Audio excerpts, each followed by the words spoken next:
You want to make sure that you're always using a chrome socket because you want to look good while you're doing this. The black ones, they're not as shiny. Welcome back to another episode. What we're working on today is the old 2000 Dodge Ram 2500 diesel.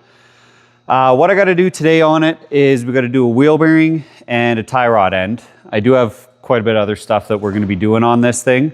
I'm going to be doing stuff like a turbo upgrade, fixing the rear brakes and park brake system. We got to do tires and a whole bunch of other stuff. But if there's particular stuff you guys want to see, drop it down in the comments. Let me know. This is going to be a how-to video.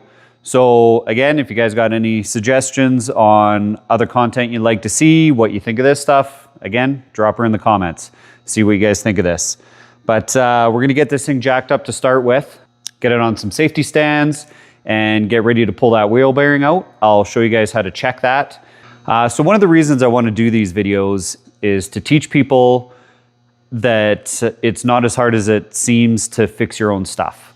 We'll go through stuff like, I'll show you how to check your wheel bearing and see if they're loose, and how to check your tie rods, see if they're loose. That way people can have a better knowledge of checking out their own stuff. And for a lot of the guys out there that do fix their own stuff, but just need that little tips and tricks here and there, we'll try and cover any of that in this video that we can. Let's get into it. We'll get her jacked up and get her on safety stands.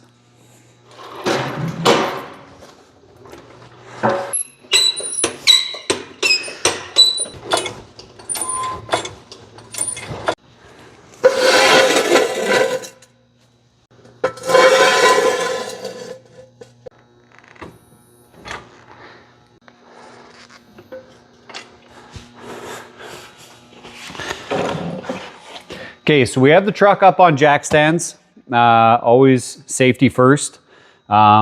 Make sure your park brake's on, vehicle's in gear, in park, whatever, so it doesn't roll. If you need to block your rear tires, always do that. To check this wheel bearing, it's super simple. Basically, you can even just grab the top and bottom, but we're just checking for play. So it's probably hard to see in the camera, but there is a bit of play in there. If you have somebody helping you, the easiest way to do is you go underneath, get them to wiggle the tire, and you'll see if your brake discs are moving too. That's a clear indication that it's your wheel bearing and not a ball joint or a tie rod end. So I just got a call from a buddy. We're gonna take a quick break on this thing and head to town and help him pull off his fan on his water pump on, I think it's a 09 Ford half ton.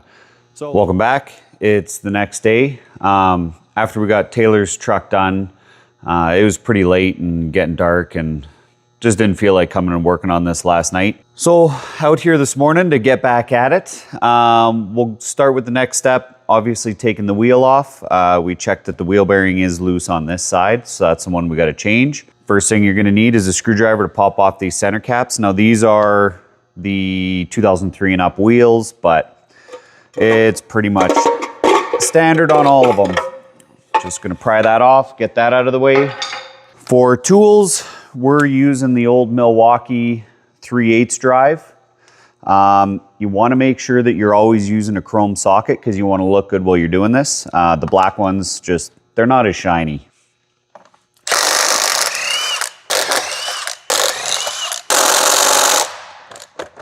That one's tight. Few of these are tight. These wheels haven't been off in over a year and a half, so.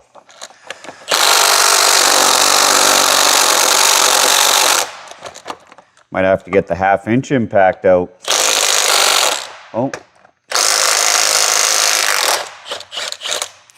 So a little trick when you're using these, the reason I got my hand on the socket, sometimes when you rotate the socket clockwise, it'll give it better hammering to break that loose. Sometimes you want to go counterclockwise. So you just kind of go back and forth with that and it usually breaks them loose.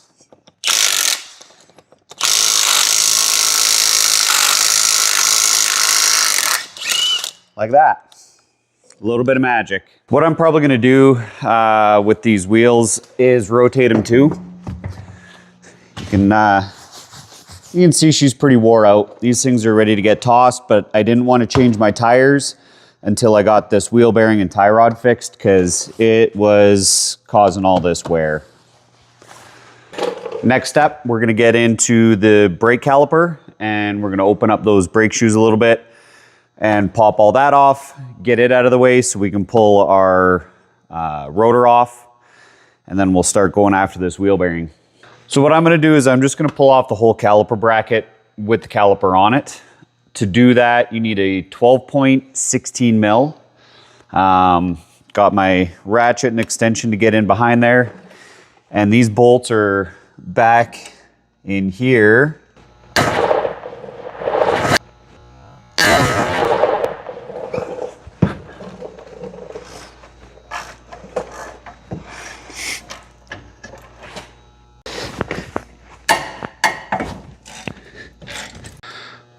Well, we got the shop helpers. We got little Jojo the kitty and Maggie. So happy to come help out and do all the work, hey? Okay, so I got the caliper bracket and everything undone. Gonna pull that off. What I'm gonna do now is I use these pull type tie downs. That way I can just hook it up here. We'll hook it to the bracket and then we're not putting stress on that brake line. Makes it nice and easy. Now the hard part on this truck is getting this caliper open enough to come off of there. What my problem is I've never done these brakes in, how long have I had this truck? Over 10 years. The person I bought it from had never done the brakes in probably another 10 years. So they're still running real smooth. There's still pad left, so it's not an issue. It's just now there's a groove here, a lip. So I gotta make sure this opens up enough to let those pads come over top of that. Usually you can get in here with a screwdriver and pry those pistons back enough to let that slide off of there. But this is definitely going on the list of things to do in the future, very near future, is to get these new brake pads on here. And I'm probably gonna get this machine down and just get rid of that lip. So these are getting pretty low. There's not a lot of meat left on them, but for how long they've lasted so far, it's pretty good. And you probably can't see, but this right here, that used to be a mouse. Gross. Wah, don't drop it, or you can break that line. So I'm just gonna hook that there, pull that up out of the way, and now that's not in the way. This came off really nice, which is good. A lot of time they'll seize right on that center hub, and that turns it into a nightmare where you gotta start hitting between all the studs without actually hitting your studs and getting lots of WD-40 or whatever else you got for penetrating fluid in there, and it can be a nightmare. This truck does not have front ABS.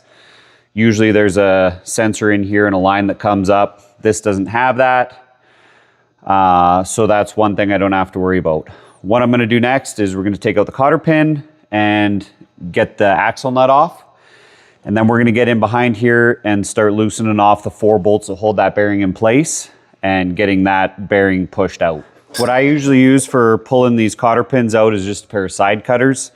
You can grab onto them pretty easy that way. And basically you wanna straighten those 2 tails. Get it started through. This one's actually gonna come out really nice. But usually you can just grab it and kinda pry it out of there if they're stuck. So this is a kit that I bought off Amazon. Goes 1 inch all the way up to 2 inch. And it's all 1 inch drive sockets. I bought it for Goliath, for popping those wheels off because they're absolutely massive lug nuts, but we'll see what size we need here. Yeah, I think we're gonna be 1 3/4 inches. It's probably a metric nut, but that's gonna work good enough. So I'll get the old Gatling gun out and spin that off real quick. So here's the old Gatling gun.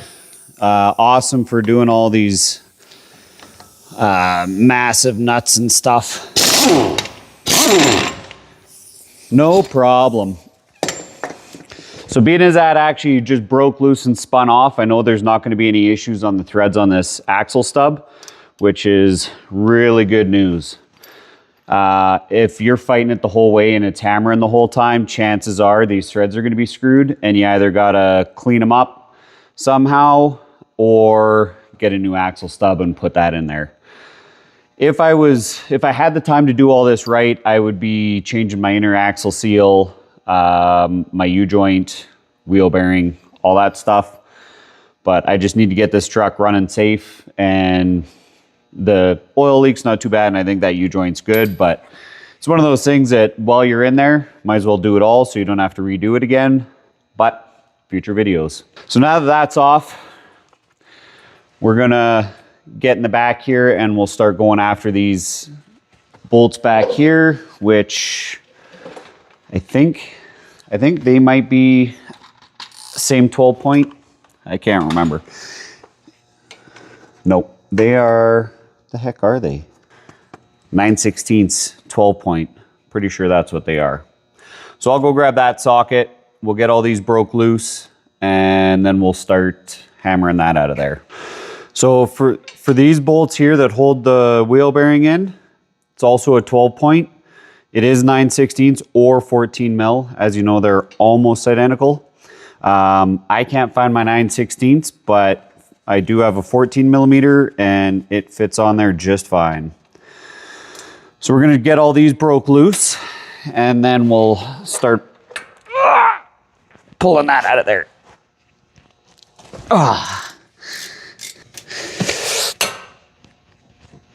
Oh boy, those are tight.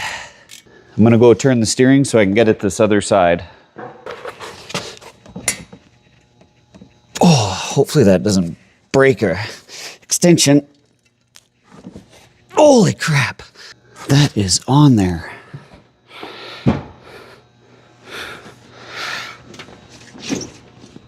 Oh.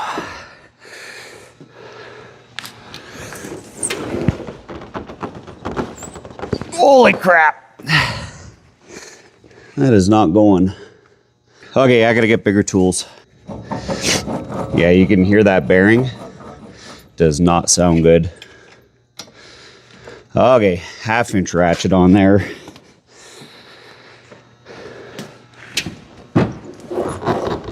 Oh, there we go. That got her.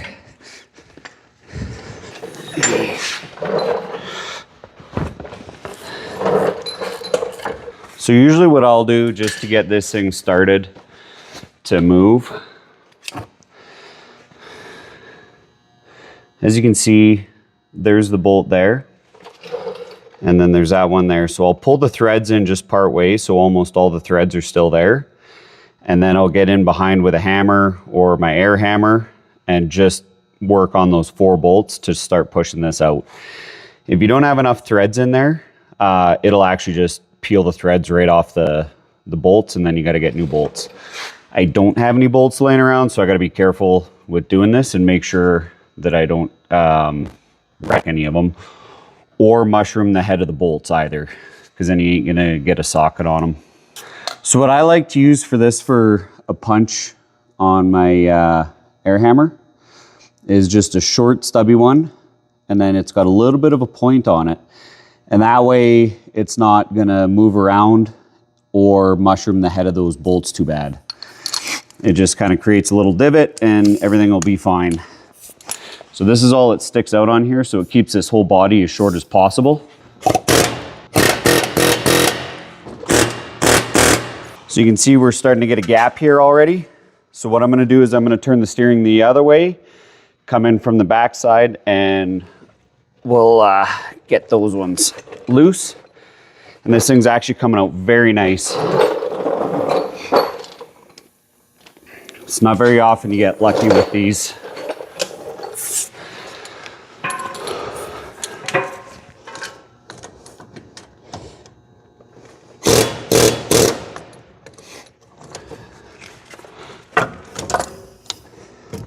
Brake caliper's in the way, but we're bottomed out on all these bolts. So now I'm going to take those out, and I should be able to tap this with a hammer and get it to come out the rest of the way. I hit this one here too close to the edge, and it mushroomed out that spline. So now, need the old persuasion. Get that on there. Now she'll come out. Another big thing you want to make sure is that this axle is going to slide out. If you end up pulling that out with the wheel bearing, then you got to clean out your axle housing and turns it into a big nightmare. Ends up being more work than you want to do. So we're just going to try and leave that axle right in place. And this is actually coming out very nice. There we go. So that's how you get your wheel bearing out. And it's pretty much the same process to go back in. It does look like there's grease inside here. So someone must have put that in when they put all this together last, which would have been years and years and years ago. But yeah, thanks for that, guys. So we'll be adding a bit more grease there. I'm going to clean up this housing here where this hub sits inside the knuckle, and then put a layer of grease in there so this comes apart next time I got to work on it. So what I like using for cleaning that out is just one of these little wire wheels that go in a die grinder. This one's definitely seen better days. But as you can see, a bunch of these are missing. Definitely wear your safety goggles. Those will come flying out, and I don't know how many I've got embedded in my skin over the years, and you definitely do not want one in your eyeballs. Also, there's a chamfer here. Make sure you get that all cleaned up. And while you're at it, you might as well just clean up this face of it too. So I got my grease gun here. I'm going to take a rag and just kind of get all that buffing dust out of there, off the spline as much as possible. And then we'll put a nice layer in there, some more on the spline, and then we'll get that new bearing in there. Don't need a whole lot, just enough to cover all that metal and stop moisture from getting in there. That should be good there. Just gonna get as much grease as I can off of those threads. We don't really need it on those threads. Biggest thing to remember, get your shield on there. Being as this hub is not ABS, it does not have an orientation that it needs to be in. When you do have ABS, obviously your sensor goes to the top. So that's sitting in there nice. We're almost flush against the back, so now I can start putting in those bolts from the back, and we'll get those all tightened up and torqued up. I do have a little bit of Loctite here. I'm going to use medium strength.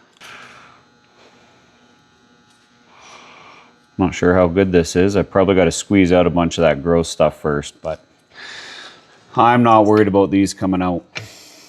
That's the wrong one. Got to get the right size.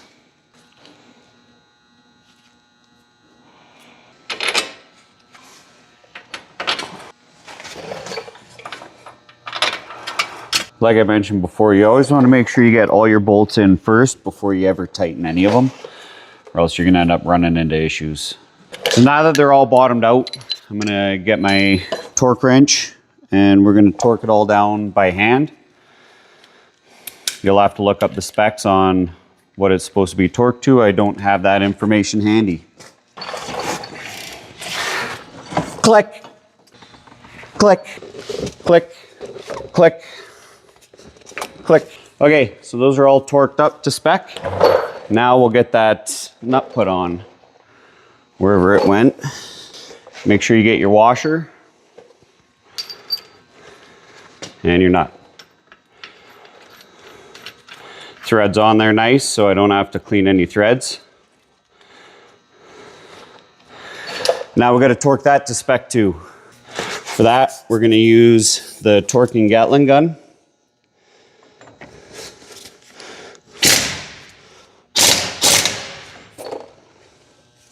So I'm just going to line up that next one.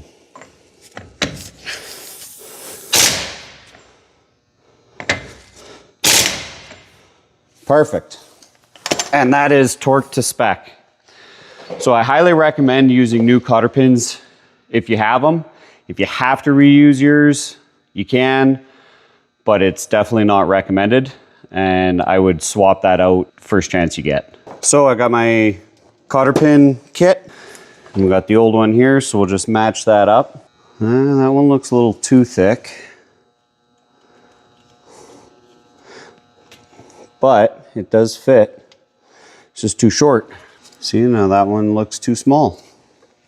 I'm missing the in-between size. So that's at least the right length. This is that larger size. So we'll get that shoved in there, maybe?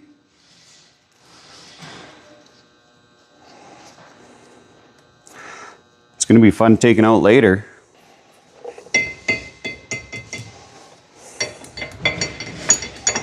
Sucks that is lined right with the stud. So pro tip, make sure when you're putting that spline in, make sure it's in between a set of studs so you can actually get at this. Come on. There we go. That's in there.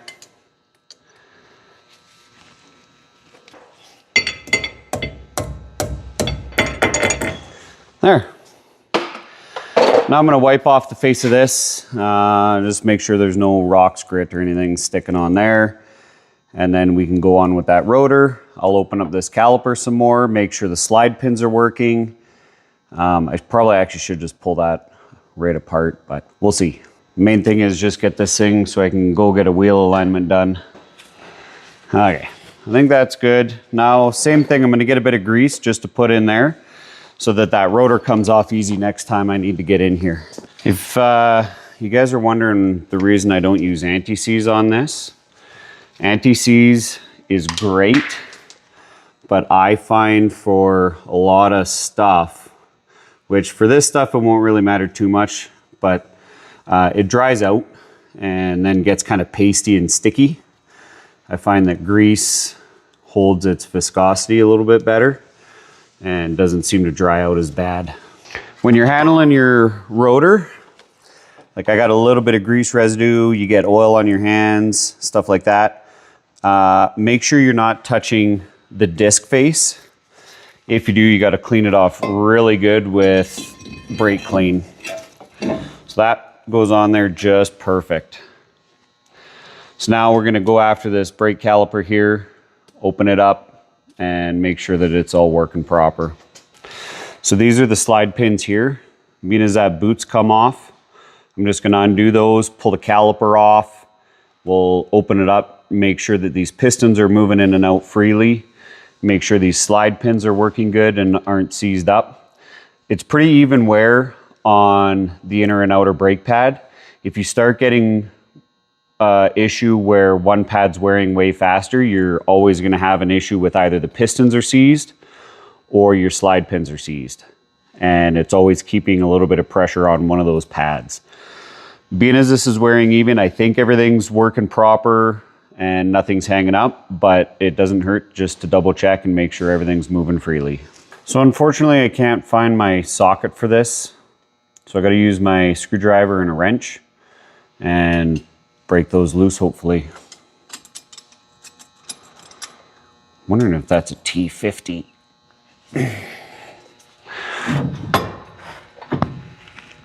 Oh, I might have to bolt this bracket back on to get these to break loose.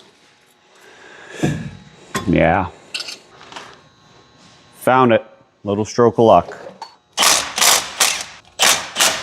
And it definitely is a T45, just so you guys know. So we're gonna roll this out of the top. Oh, that bolt, one thing. There we go. So here's a caliper. So I'm just gonna get a piece of plate steel here. I have those brake caliper screws. We're gonna push that back. Proper way to do it is to open up your bleed screw, push all that old fluid out of there, and then refill up in your reservoir so you have clean fluid that comes back and refills these. Because you're always going to have a bit of wear and tear from these moving in and out, and you get all that little sediment buildup. So you want to try and flush that out of there, but again, I just need to get this thing going. So what I'll usually do when I'm opening these up and put new brakes on, I'll just use one of the old brake pads to push against. But since I need to reuse mine, I'm just gonna use a piece of old cut off flat bar that I got. And then these just go here like this. And you can use C-clamps, whatever you got laying around. I happen to have these tools, so that helps. Get that one set. Now these kind of got a weird overlap here, but it's still gonna do its job. So I'm gonna try and push these fairly even. So if you look here, this slide pin, it's got a lot of drag on it. So what I'm gonna do is I'm gonna pull that out, buff it all off, clean out the housing here where that pin slides. And that one there is actually seized. So it's a good thing I did take this apart. And I'm gonna get that all cleaned up, buffed down, and re-greased with, I think it's called Sill Glide. It's specifically designed to be used on brakes. All your seals for brakes will absorb oil, so you can't use petroleum-based lubes on them, because if it gets on any of those seals, it will destroy them. And then it makes them swell, especially if you get it inside. So there's special stuff just for brakes to use. Got Bailey coming to help. So I've got these almost all the way in. I'm not gonna go crazy. I don't need the gap that big for putting all this back together. I don't have new pads. So I basically just wanted to push it back, make sure they go back, and then when they come up, hopefully they'll clean out themselves a little bit and work a little bit smoother. Now what I'm gonna do is work on getting these pins all fixed up. So I believe the way these work is you have your metal slide, and then this whole rubber grommet goes into this housing. And what'll happen is you'll get rust pushing on the rubber, which compresses around the slide and doesn't let the slide move. So we'll get in there and see what that looks like.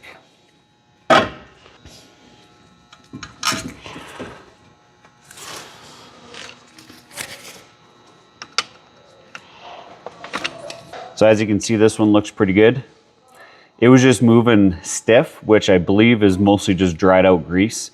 You don't want to put anti-seize on here because, like I say, it dries out and then these get sticky and then you're gonna have brake drag issues where they don't fully release. So what I'm gonna do now is break this loose. I can feel the rust is stuck to the rubber. We're just gonna kind of break that loose there.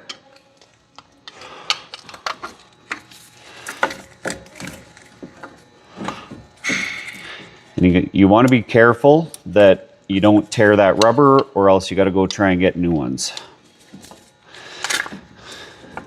So you can see all that rust there. So I'm going to clean that off. I'm going to try and get a wire brush in there, clean that out good. And then same thing, we'll put some silicone there and we'll put some fresh stuff in here after we clean that out as well. And put that one back together and we'll work on the other side here too. So this one is about the same as the other one, but it was probably drier inside. But again, I'll make sure all that rust is out of there. I'll hone this out really good. So here was that really stiff one that I popped out. No rust on it, which is great to see. So I think same thing, it just dry, sticky grease on it. And then that extra bit of compression from the rust buildup in here. So we should be able to clean all this off, re-grease it, throw it together, and these brakes will be working a lot better. So I can't find any of my little wire brushes that go in my power tools. So I'm just gonna be using this. Like I say, you can also put a drill bit in a drill and try and just kind of hone it out, where you just go back and forth like that with it spinning. And that side cutting edge will kind of slowly get a bunch of that rust out of there so that there's room for these pins to slide properly. So to clean these off, I'm basically just taking the edge of a screwdriver and just gently kind of trying to peel off that rust scaling. It's not the best way to do it, but saves me from having to drive an hour one way to go get new ones. And this is a Sunday, so I don't even think anything's open. You can kind of use the side of it too, and then that way you're not kind of cutting into it, and it's just mostly peeling off all that flaking and scaling buildup. I'm just trying to get as much of that thickness out of there as possible so that these aren't over diametered. So I'm probably going to get a lot of flack from you guys. This is the stuff I use, synthetic brake lubricant. And what I'm going to do is I'm going to put it on the outside of these and in there, just so I don't have as much rust buildup and to try and keep the moisture out of it. We got quite a bit of road salt here in the winters, so that's a main contributing factor to all this stuff. Helping prevent that salt and moisture buildup is a big thing. I'm just going to get a little bit, make sure that all the metal surface in there is coated. Same on the other side.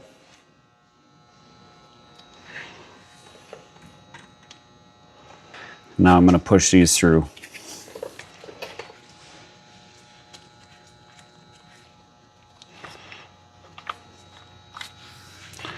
So you want to make sure that these are seated in there properly and evenly. You got a lip right there and one right there, and make sure those aren't jammed down below or partway through. You got to make sure that they're flush with the edges, because again, that'll cause more binding issues. I'm going to make sure that these are in all the way. I can take these out now, which I could have taken them out before, not a big deal. But now I'm going to clean off the slide pins, these, get them dried right off, apply new grease, and get them put in there, and then I'll manually make sure that they're going to move freely inside of there. Click, click, click. Okay, now that that's torqued, get those brake pads in there. Something, oh yeah, that's the issue.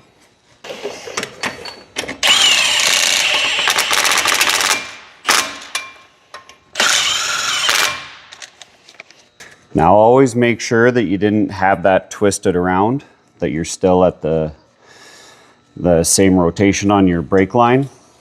One thing I'm going to do is add a bit more grease to here just to keep the rust out and hopefully prevent any extra brake squealing. And we're going to use our brake lube again, just because we don't want to damage any seals.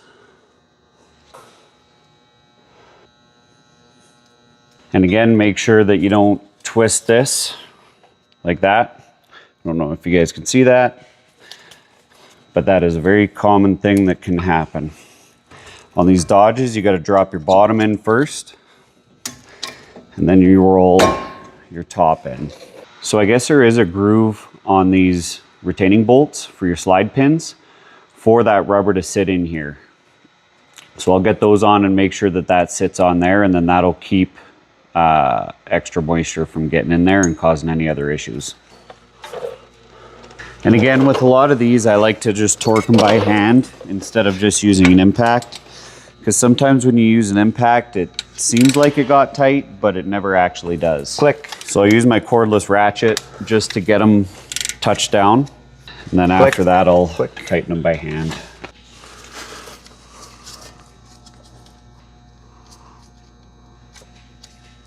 So after you put all this back together, the first thing you're going to want to do, you can put your wheel on, but I'm going to leave it off so hopefully you guys can see what goes on here.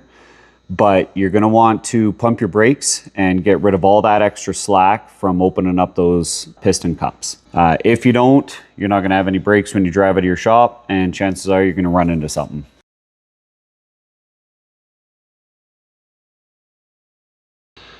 Well, that's it for getting that wheel bearing in there. So now we'll throw the tire on, and then we'll check that tie rod end and get that swapped out.